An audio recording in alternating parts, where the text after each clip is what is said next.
Mga indoor plants na hindi kailangan ng sikat ng araw. Maraming mga halamang bahay ang lumalaki ng maayos na walang sikat ng araw o at least sa mga low light na kondisyon na walang direktang sikat ng araw. Maraming mga tropical na halaman ang umaangkop ng maayos sa panloob ng mga kondisyon sapagkat natural na lumalaki ito sa mga kapaligiran kung saan walang maraming ilaw. Ang ilang mga magagandang madaling alagaan na mga panloob na halaman ay makakaligtas na may isang kaunting halaga ng natural na ilaw na pupunan naman ng mga artificial na ilaw.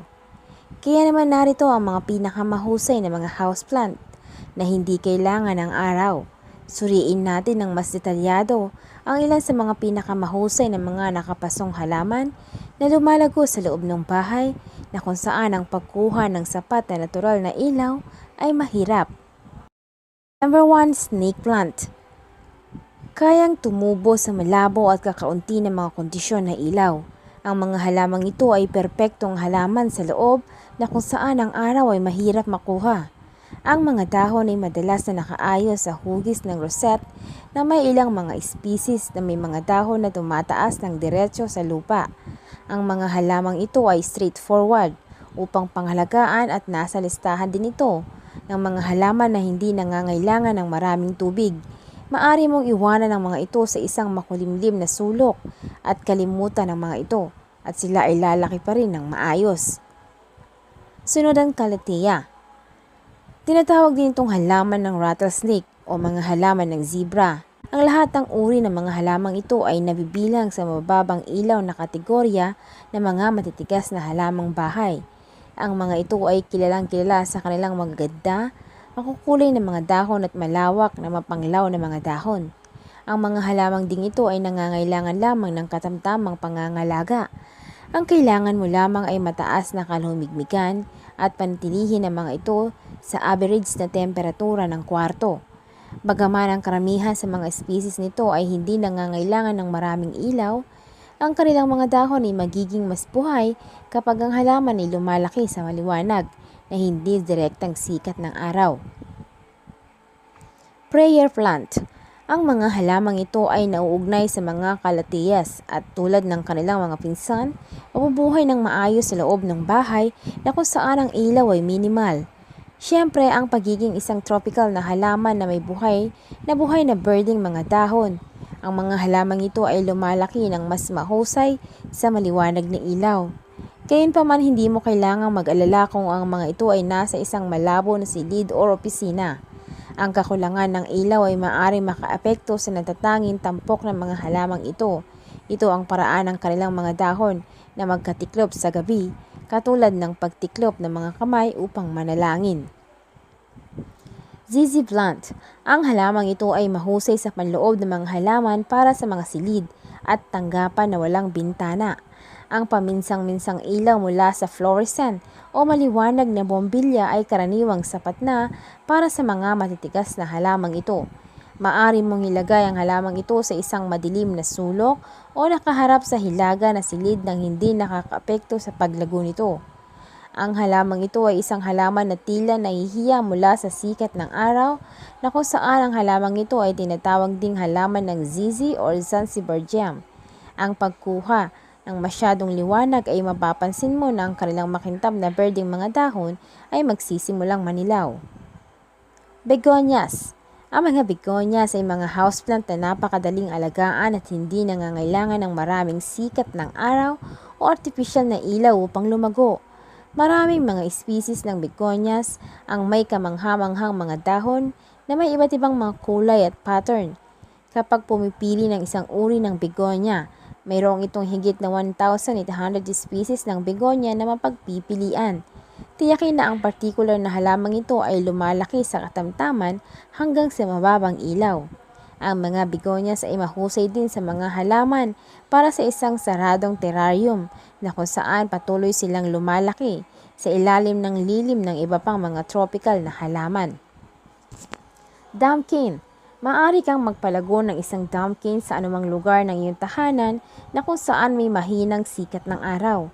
Ang maliwanag na berde at puti na sari-saring mga dahon nito ay maaring magpasaya ng isang madilim na sulok o magmukhang kaakit-akit sa isang desk ng opisina.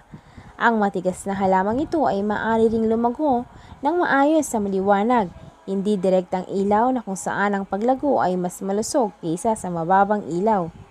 Ngunit dapat lamang mag-ingat sa halamang ito dahil ito ay nakalalason, kaya't panatilihin silang hindi maaabot ng mga aso, mga pusa at mga mausyosong mga bata. Parlor palm. Ang mga parlor palm na ito ay isa sa ilang panloob na uri ng mga puno ng palma na hindi alintana na itatago sa dilim minsan. Ang mga estetikong halamang ito ay may malago, malumpong na berde na mga dahon at payat na malatuod na mga tangkay.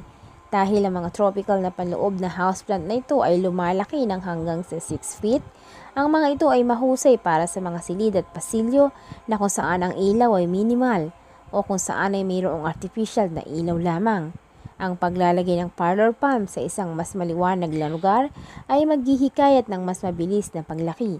Gayunpaman, tandaan na ang mga panloob na palmerang ito ay mas gusto ang nasala na sikat ng araw. Photos. Kung naghahanap ka para sa isang panloob na halaman na halos hindi nangangailangan ng anumang ilaw, kung gano'n ang mga halamang ito ay isang mahusay na pagpipilian na houseplant. Ang mga houseplant ito ay may mahaba at sumusunod na mga baging na tumutubo ng maayos sa mga nakabitin na basket. Maari mo ring palaguin ang mga ito sa mga lalagyan at ilagay ang mga ito ng mataas sa isang estante na kung saan ay mayroong maliit na ilaw.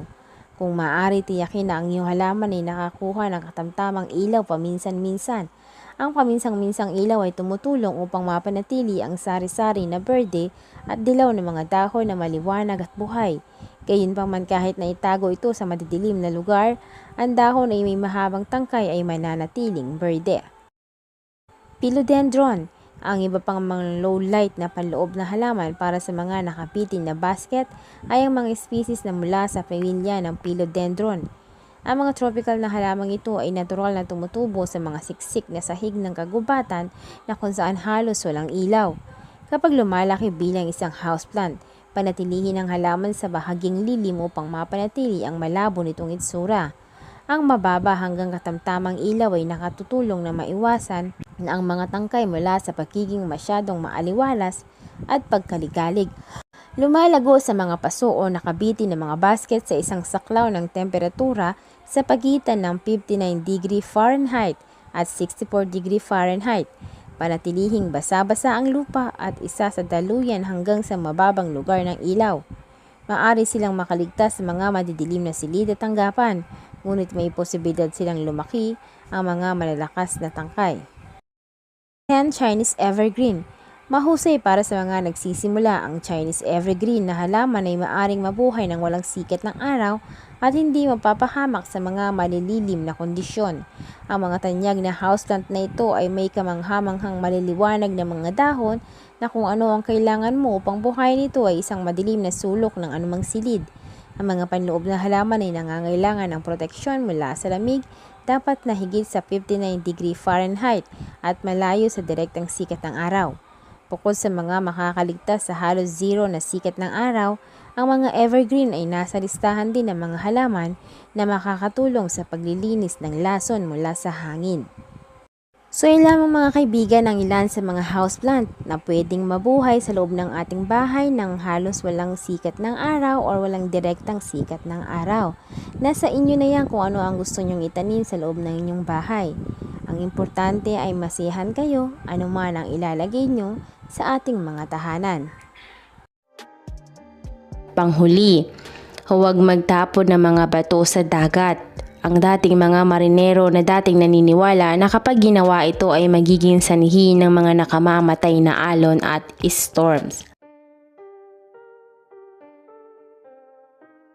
So,